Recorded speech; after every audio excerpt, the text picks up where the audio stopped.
Assalamualaikum dan salam sejahtera. Nama saya Azrai Hafizi bin Muhammad Ramli. Nombor matrik 290925. Pada hari ini saya akan menerangkan tugasan berkumpulan iaitu daripada subjek GMGAJ 3073 iaitu pengurusan awam strategik. Organisasi yang kami pilih adalah daripada Dewan Bandaraya Kuala Lumpur iaitu DBKL.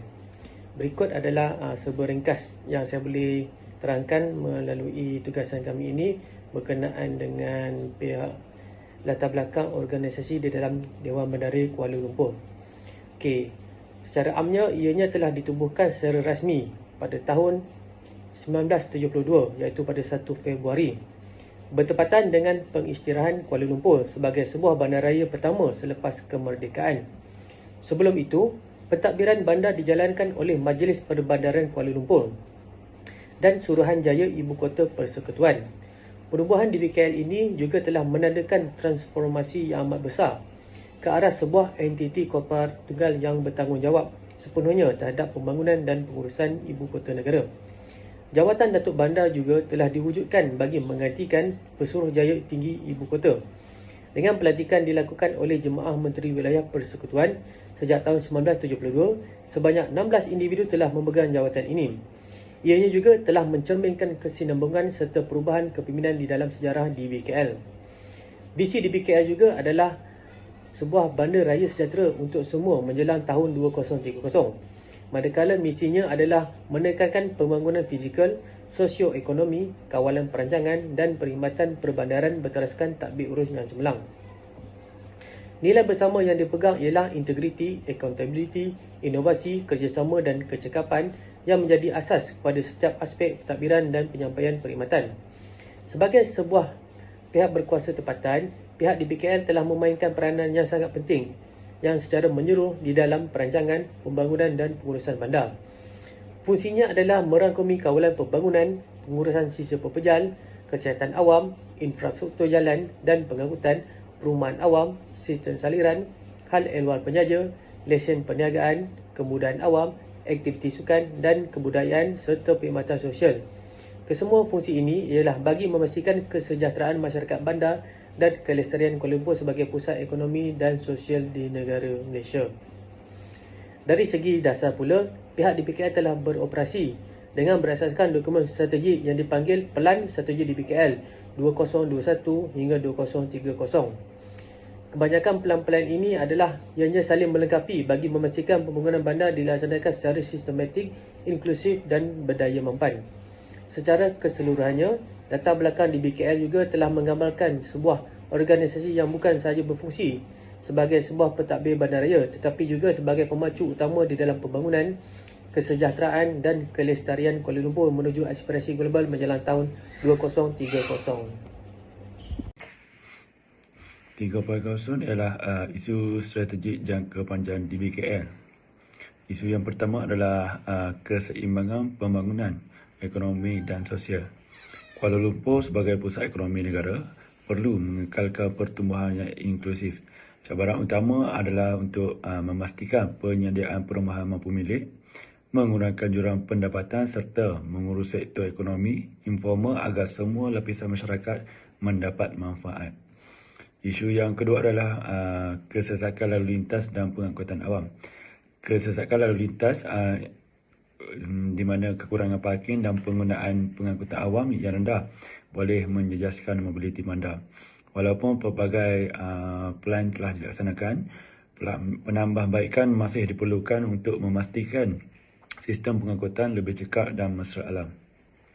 Isu yang ketiga adalah pengurusan alam sekitar dan perubahan iklim, di mana isu seperti pencemaran udara, banjir kilat dan kekurangan ruang hijau semakin membimbangkan. Oleh itu, usaha diperkukuhkan dasar kelestarian penting bagi memastikan keseimbangan antara pembangunan dan alam sekitar. Dan isu yang keempat adalah pentadbir urus integriti dan penguatkuasaan.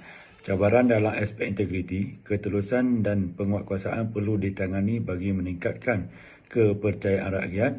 Sistem pengurusan aduan yang cekap penting untuk memastikan perkhidmatan lebih berkesan. Yang kelima adalah transformasi digital dan bandar pintar. DBKL perlu mempercepatkan transformasi digital dan pembangunan bandar pintar bagi meningkatkan kecekapan perkhidmatan serta pengurusan bandar melalui teknologi moden. Yang keenam adalah pemeliharaan warisan dan kualiti hidup, di mana pembangunan yang pesat boleh memberi tekanan kepada warisan dan ruang hijau. Oleh itu, usaha perlu mengekalkan aktiviti bandar dan meningkatkan kualiti hidup masyarakat perlu diberi keutamaan. Dan isu yang terakhir adalah dari segi kewangan dan sumber manusia. DBKL berdepan cabaran dari segi kewangan dan sumber manusia, termasuk dari segi kebergantungan kepada hasil cukai serta keperluan meningkatkan kemahiran dan kapasiti tenaga kerja. 4.0 ialah analisis persekitaran, di mana kami telah melakukan beberapa analisis persekitaran. Yang pertama adalah berkenaan dengan analisis luaran, iaitu PEST. Dari segi politik adalah Dewan Bandaraya Kuala Lumpur beroperasi di bawah Kerajaan Persekutuan yang tertakluk kepada undang-undang seperti Akta Kerajaan Tempatan 1976. Faktor politik mempengaruhi ketulusan projek, peruntukan kewangan serta pelaksanaan dasar bandar. Dari segi ekonomi pula, Kuala Lumpur merupakan penyumbang utama kepada ekonomi negara. Namun terdapat beberapa cabaran seperti inflasi dan ketidaktentuan global yang memberi kesan kepada pelaburan dan kewangan bandar. Dari segi sosial pula, kepadatan penduduk yang tinggi dan kepelbagaian masyarakat mewujudkan isu perumahan, jurang pendapatan dan kualiti hidup. Ini menuntut DBKL bagi meningkatkan libat urus dengan komuniti. Dan dari segi teknologi adalah transformasi digital dan konsep bandar pintar semakin penting. Inisiatif seperti sistem ICT dan pusat kawalan bandar membantu meningkatkan kecekapan, namun terdapat cabaran infrastruktur dan literasi digital yang masih wujud. Analisis yang kedua adalah analisis portal 5 force, di mana ancaman kemasukan baru adalah sangat rendah kerana dikawal oleh undang-undang tetapi wujud melalui penguasaan dan PPP. Seterusnya adalah kuasa pembekal sederhana. Sederhana tinggi kerana bergantung kepada kontraktor dan perolehan. Kuasa pembeli sangat tinggi kerana warga kota mempunyai jangkaan tinggi terhadap perkhidmatan. Dari segi ancaman pengganti adalah sangat sederhana melalui sektor swasta dan komuniti. Persaingan dalam analisis portal adalah sederhana di antara PBT lain dalam pelaburan dan inovasi. 4.3 adalah berkenaan dengan peluang dan ancaman. Peluang dari segi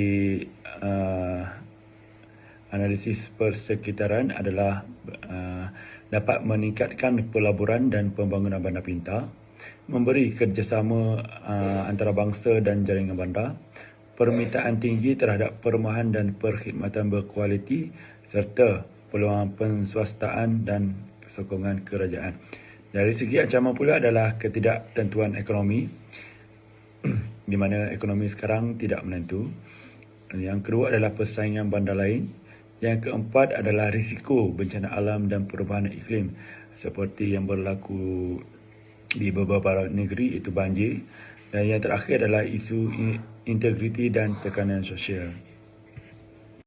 Okay, Assalamualaikum warahmatullahi wabarakatuh dan salam sejahtera. Saya Nur Hafizirullah Biramli, nombor matrix 291098. Saya akan menerangkan iaitu 5.0 berkaitan dengan analisis dalaman di BKL.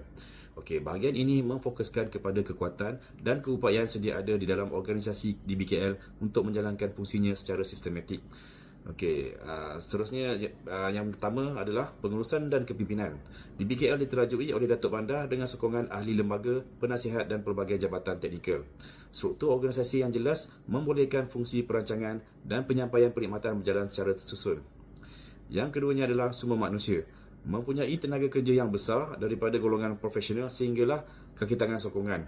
Fokus diberikan kepada peningkatan kompetensi dan integriti melalui pelan strategik sumber manusia berasaskan KPI. Yang ketiganya adalah kewangan, iaitu bajet tahunan mencecah hampir 3 bilion yang sebahagian besarnya datang daripada cukai taksiran, lesen dan hasil pelaburan.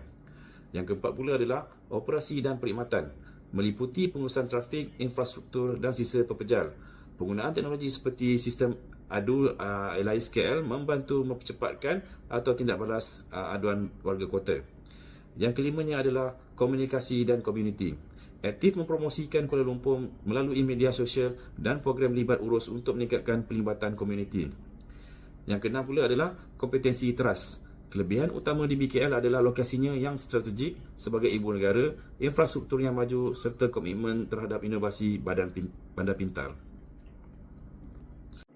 Okey, seterusnya saya akan menerangkan iaitu slide 6.0 berkaitan dengan formulasi strategi dalam analisis SWOT dan juga TAUS. Bahagian ini merumuskan kedudukan di BKL dan strategi masa hadapan bagi mencapai visi Bandaraya Sejahtera 2030. Okey, analisis SWOT. Pertamanya adalah kekuatan iaitu strengths, merangkumi lokasi strategik, infrastruktur maju dan tenaga pekerja profesional. Yang keduanya adalah kelemahan iaitu weakness, adalah kebergantungan kepada cukai, isu integriti, birokrasi dan penyelenggaraan infrastruktur lama. Yang ketiganya adalah peluang, opportunities, pelaburan sektor pembinaan atau teknologi, kerjasama awam swasta dan akses dana kerajaan persekutuan. Yang keempat adalah ancaman iaitu threats, ketidaktentuan ekonomi, risiko bencana iaitu banjir kilat dan persaingan daripada bandaraya lain. Seterusnya saya akan menerangkan iaitu 6.2 iaitu Matrix TAUS, pilihan strategi. Strategi SO iaitu Strengths Opportunities, menggunakan kekuatan infrastruktur dan jaringan antarabangsa untuk menarik pelaburan dan inovasi bandar pintar. Yang seterusnya adalah strategi ST iaitu Strength Threats, mempercepat transformasi digital untuk pengurusan bencana seperti banjir dan memperkukuh integriti bagi mengurangkan persepsi negatif. Seterusnya adalah strategi AWO iaitu Weakness Opportunities, memperbagaikan sumber pendapatan melalui inovasi dan mengurangkan birokrasi melalui digitalisasi. Seterusnya saya akan terangkan itu strategi WT, Weakness iaitu Threats, melaksanakan reformasi birokrasi dan meningkatkan sistem pengaduan awam untuk mengelakkan ancaman terhadap reputasi organisasi. Akhir sekali adalah cadangan strategi utama, memperkukuh tabik urus melalui pelan anti rasuah organisasi dan penggunaan automasi pengauditan, transformasi bandar pintar memperkasakan KLCC untuk pemantauan trafik dan keselamatan secara masa nyata iaitu real time, kelestarian alam sekitar, melaksanakan blueprint bandar rendah karbon 2030 dan program mitigasi banjir bersepadu. Sekian, terima kasih. Salam sejahtera, nama saya Sim Ming Sian, nombor matrix 291119. Bahagian saya adalah cadangan strategi dan kesimpulan. Cadangan strategi untuk memastikan DBKL terus relevan dan berkesan dalam mentadbir Kuala Lumpur, beberapa strategi yang dicadangkan. Pertama adalah memperkukuhkan tadbir urus dan integriti. Kedua adalah mempercepatkan transformasi digital. Ketiga adalah mengembangkan kerjasama awam swasta. Keempat adalah menambah baik sistem pengangkutan awam dan pengurusan trafik seperti MRT, monorail dan sebagainya. Kelima adalah memperkasa pengurusan alam sekitar dan pembangunan lestari. Keenam adalah meningkatkan kualiti sumber manusia. Strategi ini bukan sahaja menyelesaikan isu semasa, tetapi juga menyediakan asas kukuh untuk pembangunan bandar raya yang mampan. Secara keseluruhan, DBKL memerlukan pendekatan strategik yang menyeluruh dan berterusan. Penekanan harus diberikan kepada inovasi, teknologi dan tadbir urus yang baik bagi memastikan Kuala Lumpur terus berkembang sebagai ibu negara yang moden dan sejahtera. Cabaran seperti birokrasi, kegagalan kewangan serta isu alam sekitar perlu ditangani secara sistematik dan bersepadu. Kejayaan bergantung kepada kecekapan pelaksanaan serta kerjasama semua pihak, termasuk kerajaan, swasta dan masyarakat. Matlamat akhirnya ialah mewujudkan sebuah bandaraya yang mampan, inklusif dan sejahtera untuk menjelang 2030. Sekian, terima kasih.